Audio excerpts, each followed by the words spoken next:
Experiment number 2 जिसका aim है to measure the volume of an irregular lamina using a screw gauge. एक irregular lamina का volume measure करना है हमें स्क्रू गॉज की सहायता से, जिसके लिए हमें ऑपरेटर्स चाहिए। एक irregular lamina, screw gauge, square centimetre graph paper, sharply pointed pencil and a metre scale. ये हमारे पास irregular lamina, screw gauge, pencil, scale and graph paper. ठीक है, अब हम कैसे निकालेंगे? सबसे पहले तो एक इरेगुलर लामिना क्या होता है? Irregular lamina is a body having no regular geometrical shape and whose thickness is negligible as compared to its length and breadth। एक इरेगुलर लामिना एक ऐसी बॉडी है जिसकी कोई ज्योमेट्रिकल शेप नहीं होती है और उसकी थिकनेस नेग्लिजिबल होती है उसकी लेंथ और ब्रेथ के कंपैरिजन में। इसका वॉल्यूम हम कैसे फाइंड आउट करेंगे? हम ऑलरेडी पढ़ चुके हैं, वॉल्यूम क्या होता है? Surface area into thickness. इसको हम दो तरीके से फाइंड आउट कर सकते हैं। तब इसमें हम टू थिंग्स फाइंड आउट करेंगे। Number 1 surface area and number 2 thickness of an irregular lamina. We can find out its surface area by using graph paper. We can put the irregular lamina on the graph paper and made a shape. मैंने graph paper के ऊपर इस laminar की shape draw कर ली है, आप ये देख सकते हैं। अब जैसे हम लोग क्लास 6 में करते थे कि नंबर ऑफ स्क्वायर काउंटेड करते थे, in the same way we can counted here also square. We can count complete square. जैसे हम लोगों ने क्लास 6 में किया हुआ है कि हम बड़े वाले स्क्वायर्स को काउंट कर लेते हैं और छोटे वाले स्क्वायर्स को छोड़ देते हैं। तो इसमें नंबर ऑफ स्क्वायर्स कितने हैं? 1 2 3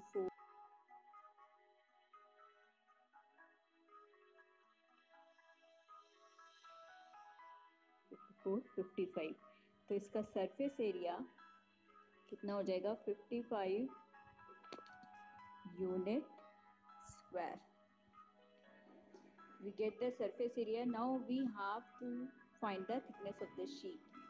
To find the thickness of the sheet, we have to perform the following steps. Number 1, first of all calculate the pitch and least count of the given screw gauge. तो सबसे पहले हमें पता होना चाहिए कि लीस्ट काउंट और pitch क्या होता है स्क्रू गॉज के लिए। लीस्ट काउंट आपको पता है कि छोटी से छोटी यूनिट जिसको हम मेजर कर सकते हैं इस स्क्रू गॉज से।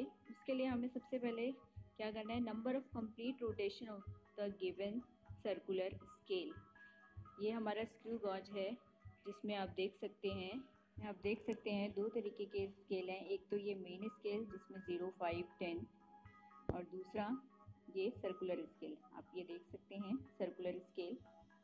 ठीक है, हमें सबसे पहले क्या करना है? Number of complete rotation of the circular scale.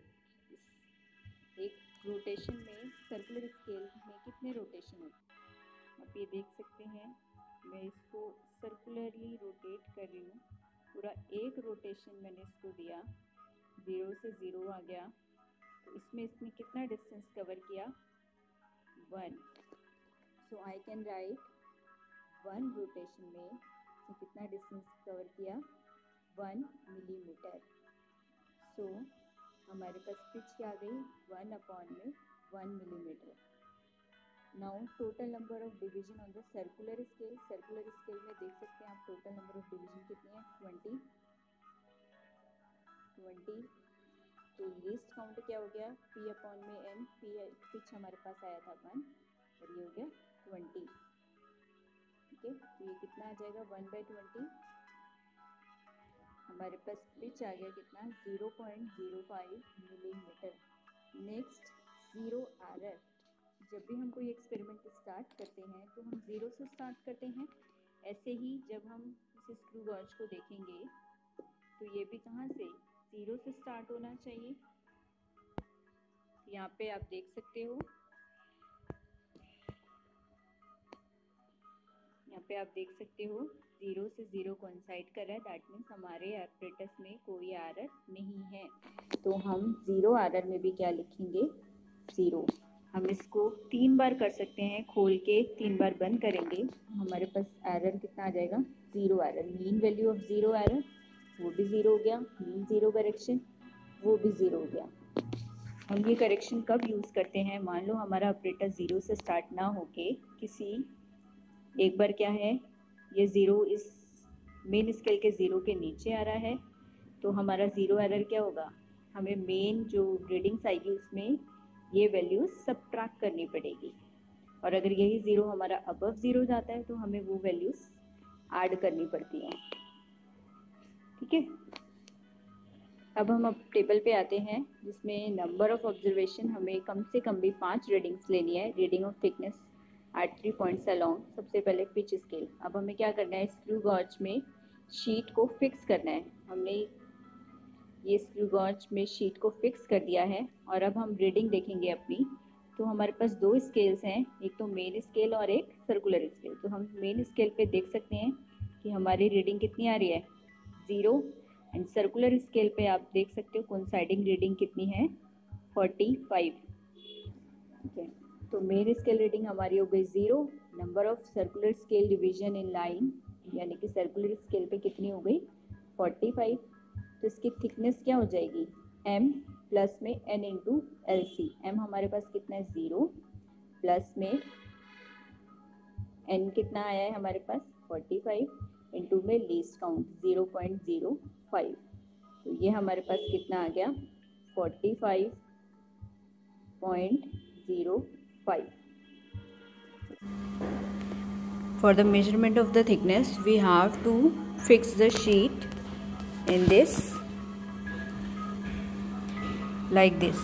ठीक है, यहाँ से हम देखेंगे हमारे मेन स्केल क्या है, 0 शो हो रहा है, और मेन स्केल से कोइंसाइड करता हुआ सर्कुलर स्केल हमारे पास रीडिंग क्या आ रही है, 45।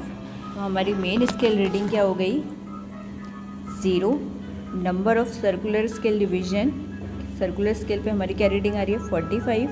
तो हमारे पास थिकनेस क्या आएगी, मेन स्केल प्लस में n क्या है, सर्कुलर स्केल इंटू में लीस्ट काउंट, यानी कि 0 प्लस 45 इंटू लीस्ट काउंट हमारे पास कितना था, 0.01। तो ये हमारे पास कितना आ गया, 2.25। ठीक है, तो इसी तरीके से हम 1 2 3 4 5 6 नंबर ऑफ रीडिंग्स लेंगे। हम क्या करेंगे, इस शेप को अभी हमने यहाँ से लिया था, अब हम इसका एंगल चेंज कर देंगे। ये हमने एंगल चेंज कर दिया और इसको फिक्स कर दिया। ठीक है, अब हमारे पास रीडिंग आप देख सकते हैं कितनी आ रही है, 40। तो सेकंड रीडिंग हमारे क्या हो गई, 40। 0 प्लस 40 इंटू 0.01। ठीक है, इस तरीके से हमने 6 रीडिंग्स ले ली हैं। उसके बाद हम करेंगे इसका मीन, फिर mean observed thickness, then mean corrected thickness. Corrected हम कैसे करते हैं, उसमें इफ़ हमारे पास 0 एरर होता है तो हम 0 एरर को ऐड या सबट्रैक्ट कर देते हैं। Now the mean corrected thickness of the given sheet, जो भी यहाँ से थिकनेस आएगी उसको हम यहाँ लिख देंगे। एंड द वॉल्यूम हम कैसे फाइंड आउट करेंगे, जो भी थिकनेस आई है, वॉल्यूम हमारे पास था, volume is equal to surface area into में थिकनेस। तो सरफेस एरिया हमारे पास कितना था, 55, इंटू में थिकनेस, जो भी आएगा वो इस शीट का वॉल्यूम हो जाएगा। ठीक है, इस एक्सपेरिमेंट को करते हुए हमें कुछ सावधानियां रखनी पड़ती हैं, प्रिकॉशंस लेने पड़ते हैं। Number 1, check the working of the screw gauge to ensure the free movement of the screw. Also check the functioning of the ratchet in the case the movement of the screw is not free, it is advisable to get the screw gauge changed। कि हमें screw gauge को देखना है कि वो freely work करे। से आप देख सकते हो, मैं इसको ज़्यादा दबा दूँ तो इसमें से आवाज़ आती है। यहाँ से हम इसको यहाँ से मूव करते हैं, कभी भी यहाँ से नहीं मूव करते, यहाँ से करते हैं। तो 0 error should always be taken into account. हमें 0 एरर इनिशियली ही देख लेना चाहिए। The screw gauge is free from 0 error, this fact should be recorded. अगर इसमें 0 एरर है तो हमें उसको ध्यान में रखना है। The screw should always be rotated in the same direction to avoid backlash error. Screw को हम एक ही डायरेक्शन में रोटेट करेंगे। Number 5, make the final adjustment by rotating the ratchet and not the cap. कि जो हमें फाइनल एडजस्टमेंट करनी है वो रैचेट को घुमाना है, रोटेट करना है, ना कि कैप को।